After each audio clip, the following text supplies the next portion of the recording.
ഇറാന് ലക്ഷ്യമിട്ട് അമേരിക്കയും ഇസ്രായേലും സംയുക്തമായി നടത്തുന്ന ഓപ്പറേഷൻ എപ്പിക് ഫ്യൂറി 7-ാം ദിവസത്തിലേക്ക് കടന്നു.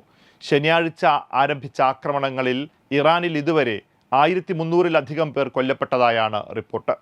ഇറാന്റെ വ്യോമ പ്രതിരോധ സംവിധാനത്തിന്റെ 80% തകർത്തതായും വ്യോമാതിർത്തിയിൽ പൂർണ്ണാധിപത്യം സ്ഥാപിച്ചതായും ഇസ്രായേൽ അവകാശപ്പെട്ടു. കഴിഞ്ഞ 24 മണിക്കൂറിനുള്ളിൽ മാത്രം 2500ഓളം ആക്രമണങ്ങളാണ് ഇസ്രായേൽ നടത്തിയത്. അമേരിക്കൻ പ്രസിഡന്റ് ഡൊണാൾഡ് ട്രംപ് ഇറാന്റെ ആഭ്യന്തര കാര്യങ്ങളിൽ നേരിട്ടിടപെടുന്ന പ്രസ്താവനയുമായി രംഗത്തെത്തിയിട്ടുണ്ട്. കൊല്ലപ്പെട്ട പരമോന്നത നേതാവ് ആയത്തുള്ള അലി ഖാംനെയുടെ പിൻഗാമിയെ നിശ്ചയിക്കുന്നതിൽ തനിക്ക് പങ്കുണ്ടാകുമെന്ന് ട്രംപ് വ്യക്തമാക്കി. ഖാംനെയുടെ മകൻ മുജ്തബ ഖാംനെയി അധികാരമേൽക്കുന്നത് അംഗീകരിക്കാനാവില്ലെന്നും അദ്ദേഹം പറഞ്ഞു.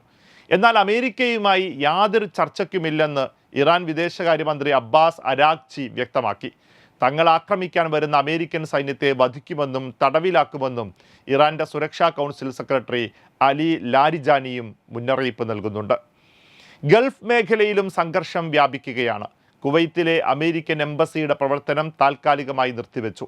ബഹ്റൈനിലെ എണ്ണ ശുദ്ധീകരണശാലയ്ക്ക് നേരെ ഇറാൻ മിസൈൽ ആക്രമണം നടത്തി. UAE, ഖത്തർ എന്നിവിടങ്ങളിലേക്കും ഇറാന്റെ ഡ്രോൺ മിസൈൽ ആക്രമണങ്ങൾ ഉണ്ടായെങ്കിലും പ്രതിരോധ സംവിധാനങ്ങൾ അവയെ തടഞ്ഞു. ഇതിനിടയിൽ മേഖലയിൽ നിന്ന് 20,000-ഓളം അമേരിക്കൻ പൗരന്മാർ മടങ്ങിയതായാണ് വിവരം. ഇറാന്റെ തിരിച്ചടി ഭയന്ന് ഇസ്രായേലിലെ ജെറുസലേം പഴയ നഗരത്തിലെ പുണ്യസ്ഥലങ്ങൾ അടച്ചിടുകയും വെള്ളിയാഴ്ചത്തെ നിസ്കാരങ്ങൾ റദ്ദാക്കുകയും ചെയ്തു. ഇറാഖിലെ വിക്ടോറിയ എയർബേസിന് നേരെയും ലബനാനിലെ വിവിധ ഭാഗങ്ങളിലും ആക്രമണങ്ങൾ തുടരുകയാണ്. യുദ്ധം ആഗോള വിപണിയെയും ബാധിച്ചിട്ടുണ്ട്. ഡോ ജോൺസ് സൂചികയിൽ 1000 പോയിന്റിന്റെ ഇടിവ് രേഖപ്പെടുത്തി. യൂറോപ്യൻ രാജ്യങ്ങൾ വിഷയത്തിൽ ഭിന്ന സ്വരത്തിലാണ്.